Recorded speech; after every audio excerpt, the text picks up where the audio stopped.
Well, hello everyone, this is Skywalker talking to you live from Paradise on Nassim Hariman's birthday. We're here at Maya Tulum, sharing some of the world's most needed information about this time, and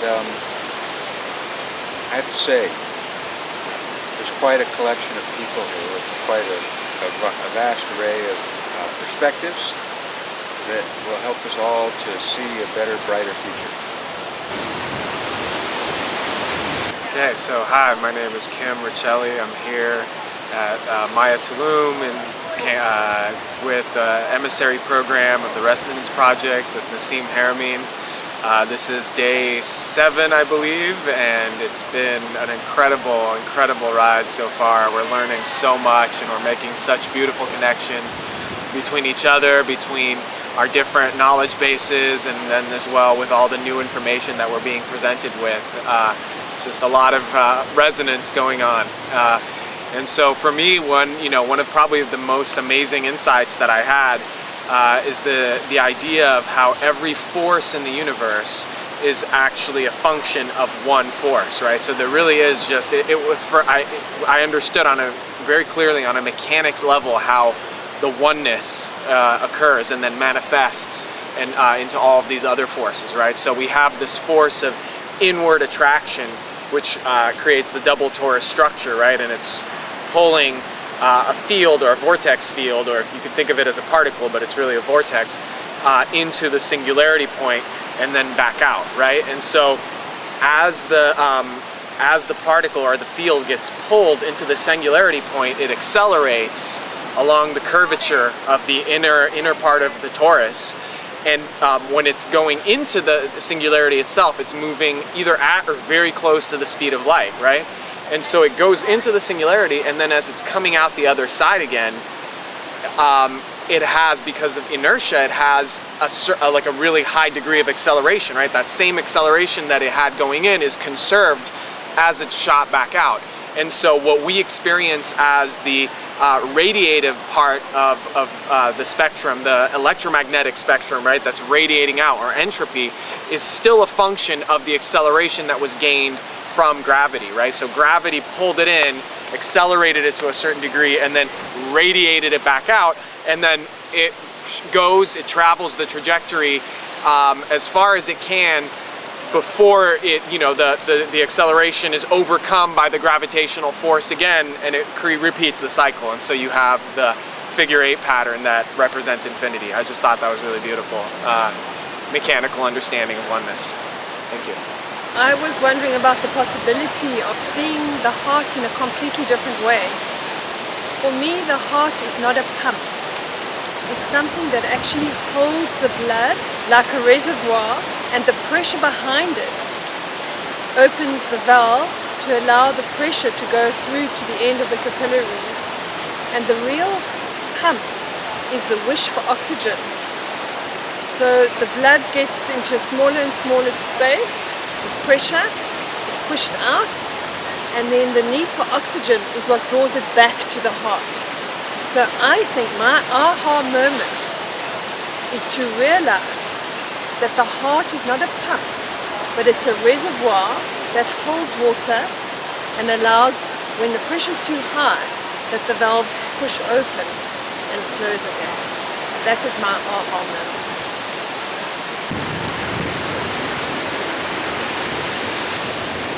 My name is Robin Marcucci.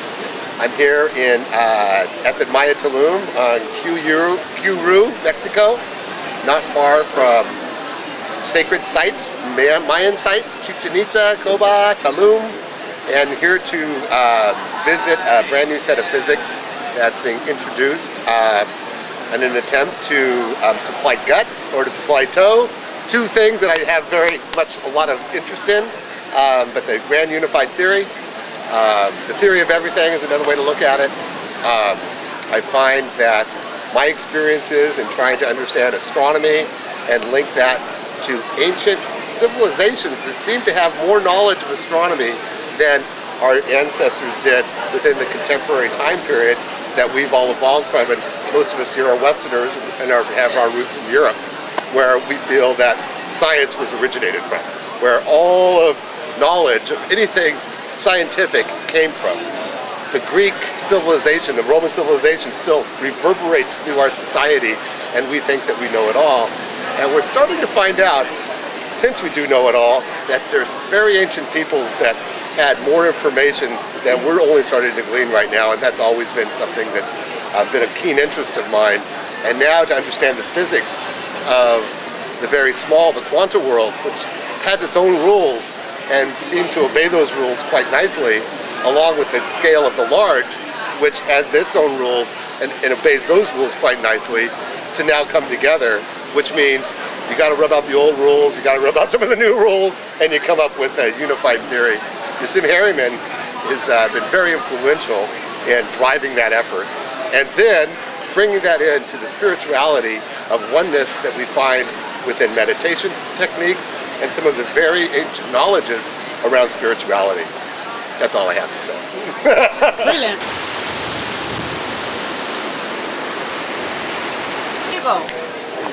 My name is Dominic Givino. Like everyone here, I'm very happy to be at Maya Tulum with the Resonance Project Foundation group. I'd like to thank Summit for leading me through the first yoga session of my life this morning, and Brandon for helping to participate in that.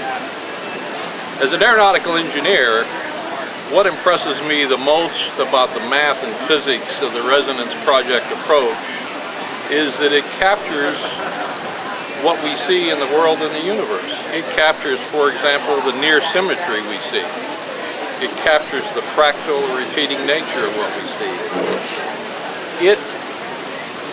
It captures with the elegance of simplicity what's in nature and what's in the real world and real universe around us. Moreover, it doesn't just explain one little thing or two little things. It explains all things, and it does so in a way that is beyond engineering, is beyond science.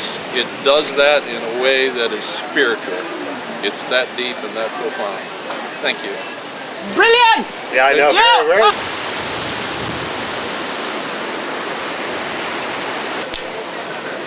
Hey, I'm Isabel from France, and you know, I'm dancing with just like the dance of the universe at every level. In all its fractional levels, there is a dance, and with the dance, a sound. Now I'll come back to what Nassim is teaching us in a sense. It's just all the links we have in all the matters of the universe. The links with physics, the links with history, archaeology, biology, everything. And all this is bridged wonderfully. Then you can have the whole perception of what it means to be a living being.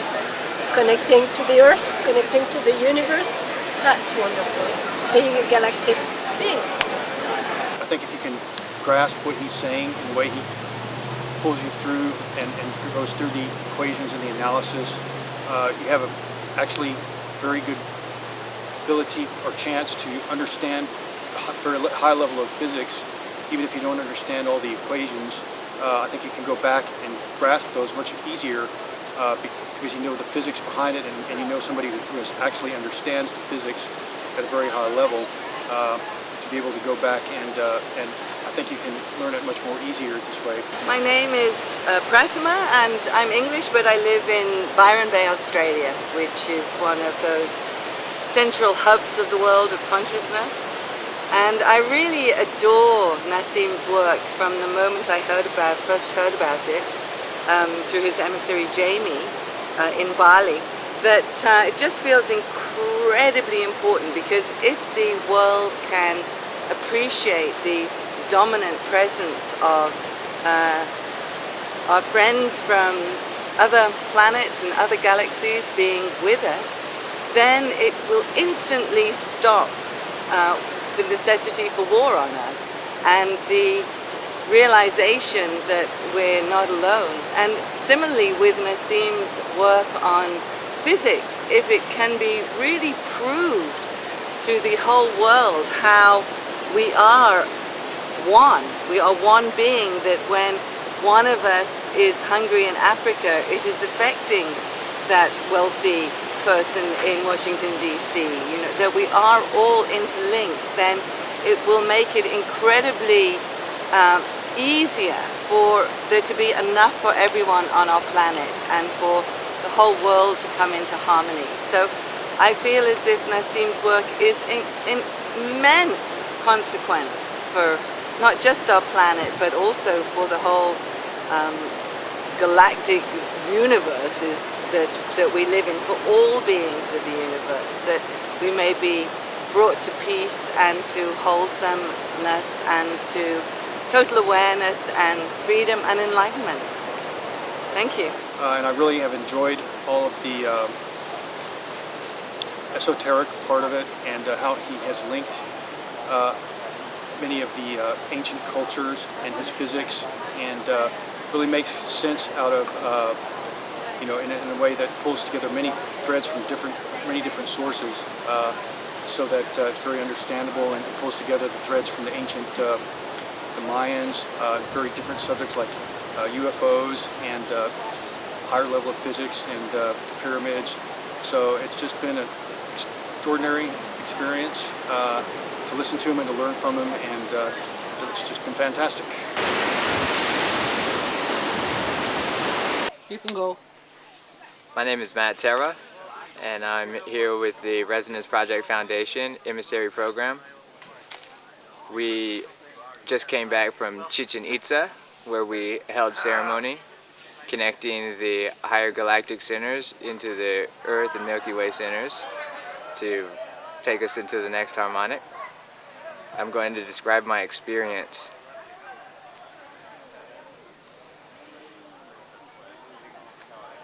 As we all connected hands and started to breathe together, my heart and everyone's heart expanded.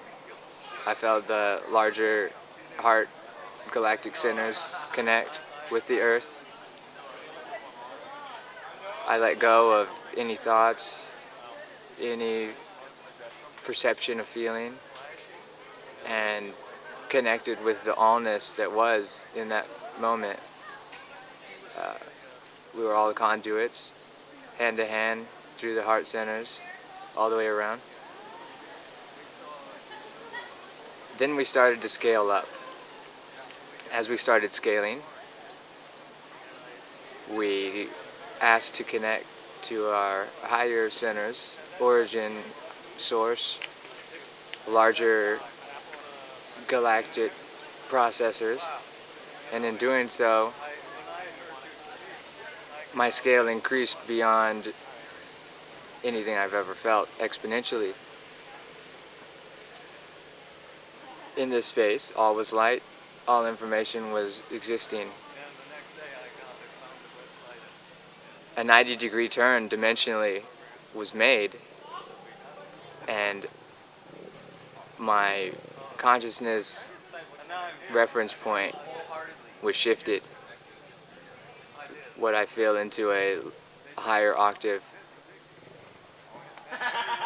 At that point, I reversed my trajectory back into my body and was met with fellow emissaries and companions, ushering me back into myself. Reigniting the flame within the temple.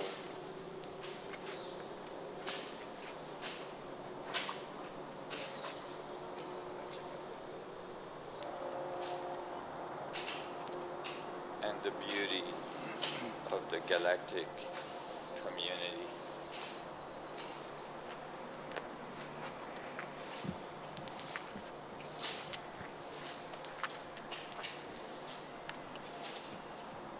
We stand as one with the waters of the cenote,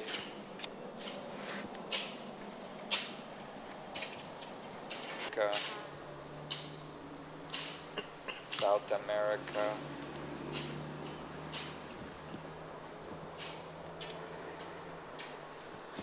North America, America.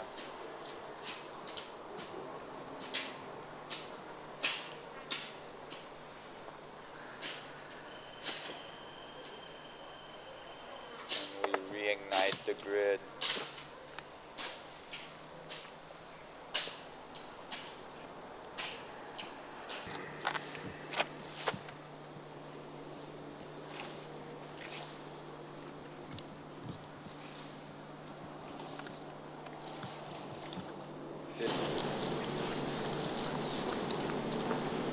Gain your power.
So I got epic shots. Epic shots! Time for epic shots! Yeah.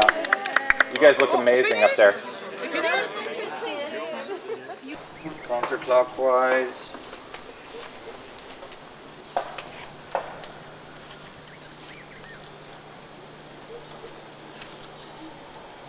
We call in the energy of the ancient celebrations that occurred here.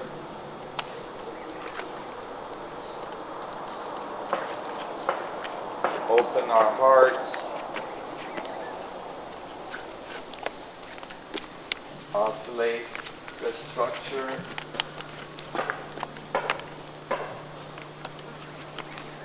As the vortex turn in our circle, we connect our hearts.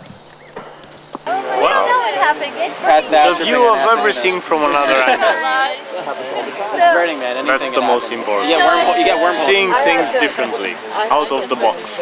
Did you know about the things So cool because I introduced all these guys teaches as us delegates to come from up. There's before? like 4 or 5 of them, and they shared what they loved about. Did you know A small part of them, yes, but not so coherent, not so assembled as this theory is.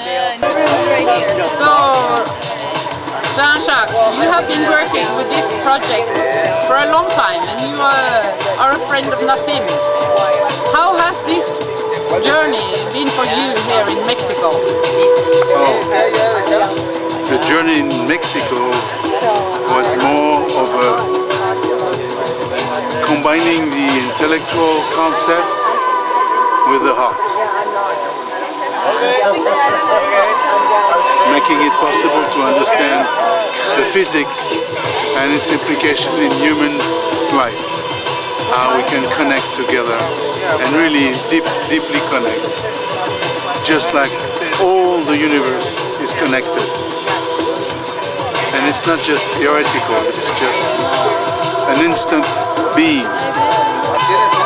That's what I can say. Is this difficult to learn for people who doesn't have any university background? Oh, okay. When Nassim presents that with equations and things, you don't need the equations. The equation is just pointers to something. All you have to do is present that, not the equation, but the pointer to something, and you relate it to the person's interest, and he will understand it because he'll be interested, because he's already interested in what he's doing every day. If you present an equation and he's not an equation person, it has very little meaning for him. What you have to do is to be able to extrapolate, extract the equation where it points to, and pointed to his day-to-day life. Because there is the explanation, why does it work that way? Because you can go up to the physical world, but you can go to consciousness, you can go to philosophy. So it's not limited to one subject.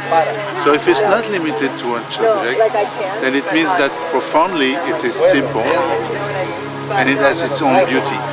It's up to us to extract the beauty and express it to the person's interest. So now we are in 2011. Yes. It's the end of 2011. And yes. According to the Mayan calendar and what we think we know, there is a time. There's a time frame yes. for the change. Yes. Do you want to say anything about that? Well, I can only guess because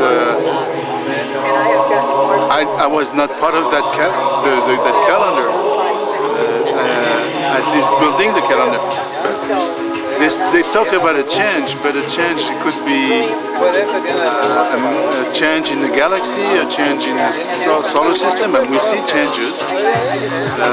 It could be change on the planet, but it's also could be a change in consciousness. And what can happen? I mean, how do you get a change in consciousness anyhow? Probably you know already a lot of things, and if you have a different angle of perspective, that new perception can change completely your consciousness on things you already know, but you see them differently. And this difference could make a huge difference in your consciousness. I'll give you an example. Maybe you had a fight with your sister or your brother. And at a certain point of time, you change your perception to the argument you had with them. Just, by changing your perception 180 degrees. And then you understand that probably during the discussion, this is how they felt. And you did not perceive that at first. And the very fact that now you are able to perceive it, which means you're changing your perception, can change completely the relationship. And what was not understood before can be understood just by a change of perception. And this is what Nassim is bringing about, is a new perception of reality. And the reality we live in, which has a tremendous impact on our consciousness. So if we change and we organize a little bit better not understanding, the understanding we have of reality, if it is structured properly, then we may have a huge, tremendous change in our consciousness, because then things like we don't have enough energy, we don't have enough love, we have to beg love because this is what we've been taught by religions. We don't have enough money. All this can change if we see that the world is organized, it is full of energy, there is plenty of love, and you don't have to beg for it. Okay? If this is understood at the root of it, and it shows that everything is unified, I'm pretty sure that's going to shake your consciousness somehow. Okay? Even if you're a butcher or if you're a baker, I mean, we all have the same problem, that we don't have enough resources. We think we're not loved enough, and that we think that the whole universe is a chaos. Definitely, if you can explain it simply, in his own terms that he can understand it, and show him that there is a coherence in this explanation, then it's going to appeal to him, because everybody's looking for something that is happy, and we know that deeply there's no reason why we should not be happy. Okay, Maura. Nassim Ji, because we all masters. You have been organizing this and leading excursions and been kind of Nassim Ji. a key person. And the reason for this is the fact that you was one of the first one to dedicate yourself totally to the process of what Nassim is doing. Does he really want to be known? And my question is, what was it that made you do I'm gonna this? pick on it. Back in 2001, I saw Nassim give a talk, a full day-long talk in Hawaii. And I was so inspired with his brilliance and his creativity and his passion. Also, that he took all the different pieces of things that I loved, such as he took geometry and helped me understand it in a whole new way. And then he showed me that it was all connected, everything from the ancient texts and civilizations and the pyramids and the crop circles and spirituality. And he helped me understand what black holes really are and that they generate energy. And he got me so inspired. And it was like all these fascinating pieces of a puzzle that I loved, and he put them all into one picture and showed that it was all connected. And he was able to show me a way that we're all one in a whole new way, because he's the bridge of science and spirituality. For me, he was someone that didn't just talk about spirituality, and he didn't just bore me with science and math and physics, which I would have been the first person to tell you I don't like that stuff.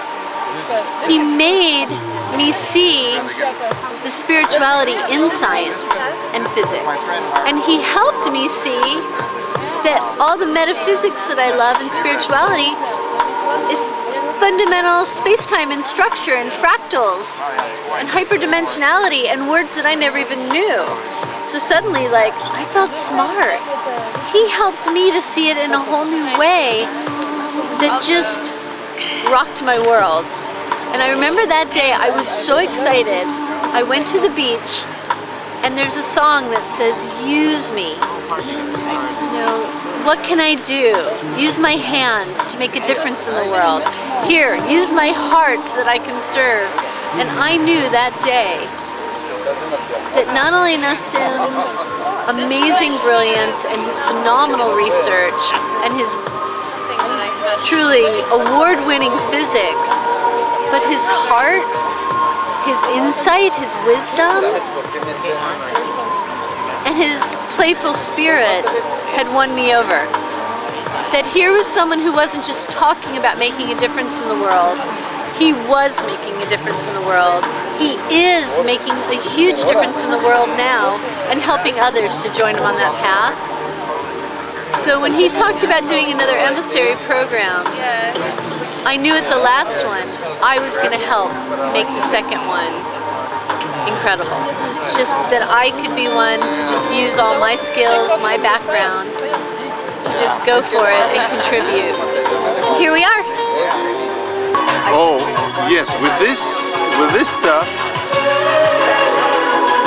finally we have a way to show people how we can free ourselves of our own, you know, tyranny of incoherence. Not everything is incoherent, otherwise we wouldn't be there. But there's a lot of confusion. So if we, with this work, can go through it and get rid or stop the confusion, then what would be left will be tremendous. Thank you. I guess what comes to me would be, of course, speaking more about the goddess, the divine feminine. And he does bring in some aspects of the masculine feminine and the tantric aspect of things, but even looking more at Mother Nature. When you look at fractals, to see all the fractals in nature, to look at that divine feminine, to even look at ancient civilizations and weave in even more of the goddess. He does talk about Mary Magdalene, but he could weave in even more. And when he's talking about a holographic universe, he does mention women giving birth, and what a miracle that is, and the fractals of little humans coming out of the woman. And his partner, Amber, has done an amazing video that they do together on natural childbirth.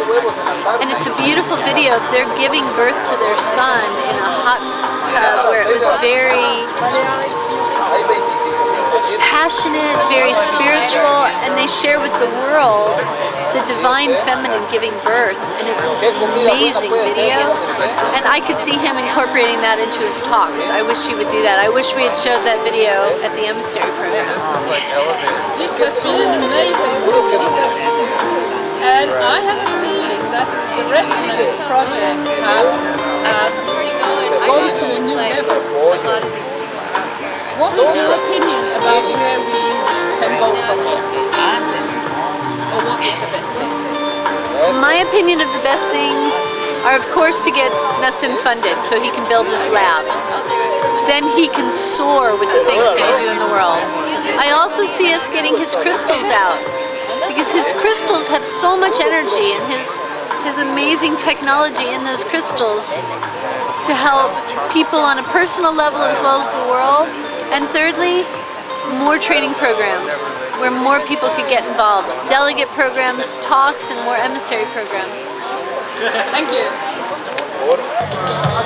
What is your opinion about the different approach between men and women when it comes to physics?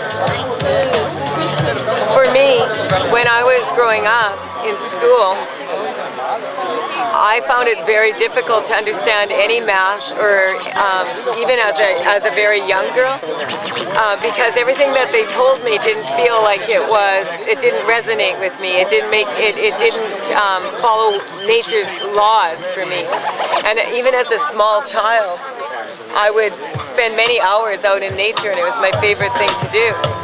After taking the Emissary program, just taking a walk down the beach and walking through the ocean is a totally different experience for me, because I'm watching the physics of what's really occurring, and I can see the bigger picture, the fractal nature of the universe. And as a woman, having given birth to 2 daughters, it is an amazing experience to understand that when I was young and I felt that I just wasn't smart enough to understand it, it was actually because the fundamental principles of what they were teaching me were totally incorrect. And on some level I did understand that, and now that I have the true knowledge and I have the true understanding of physics in a way that I can apply it to my daily life, it has made huge difference in the way I view everything in my life. And I believe that for a lot of women, the fractal nature of the universe is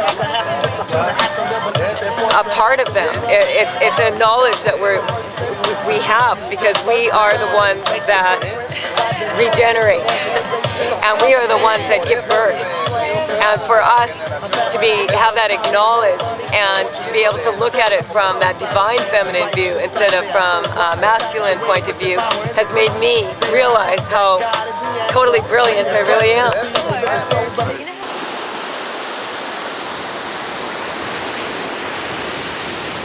Nancy Hart, you are our Rose from Dallas, and you've been such a lovely acquaintance to everybody, and a friend for life. And you're an artist, and as an artist, how do you see the physics and the art coming together, especially if you have the feminine aspect in mind, or in relation to the feminine aspect of this? That's a very good question. I think the importance of what we've done this last 2 weeks, and with Nassim's teachings and us all coming together, is that his teachings are not only about physics, but he creates a bridge between science and spirituality, and helps us understand who we are as energetic beings in layman's terms, and he can validate it with the physics. And I think this is what we need as human beings, to know our divine right and how we operate as energetic, vibrating beings in this universe, and nobody teaches us that, and I think it's part of our divine right. I'm Lynn Leslie. I'm an emissary for the Resonance Project. I've been here in Maya Tulum for 11 days, studying physics and pyramids and crystals and geometry, and it's been a life-changing experience, and I can't wait to start teaching it. If there was a highlight for me, it was climbing the pyramids at Koba and connecting with the earth and working together with this group to bring more coherency into the world. We've been kind of isolated from world events while we were here, but we're all still paying attention to the Occupy movement. It's been on my mind, it's been on other people's minds, and I think that what we're doing is helping to feed the coherency in the Occupy movement, because those people are all waking up to the fact that the prevailing paradigm is seriously flawed, and that there needs to be some other truth out there that has been keeping them from living their full potential, their dreams, their hopes, having fun, not going to war, not losing all their money and their jobs, and not being able to not feed their children. So the work that we're doing here is all part of that. We're there in spirit, and although what we're doing isn't political, unification means unifying both science and spirituality.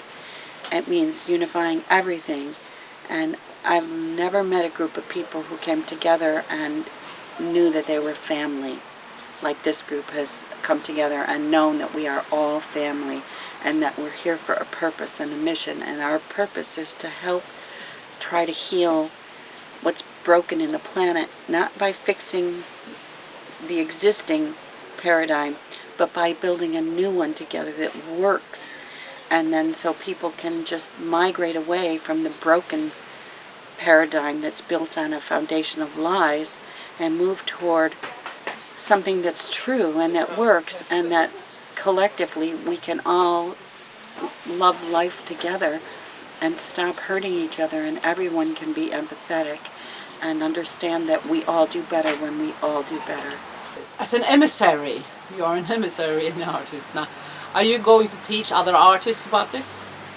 My vision is to teach everybody. I would like to create conscious media for cable and television and for the masses, and teach people just the basic fundamental principles of energetics of being human. Thank you.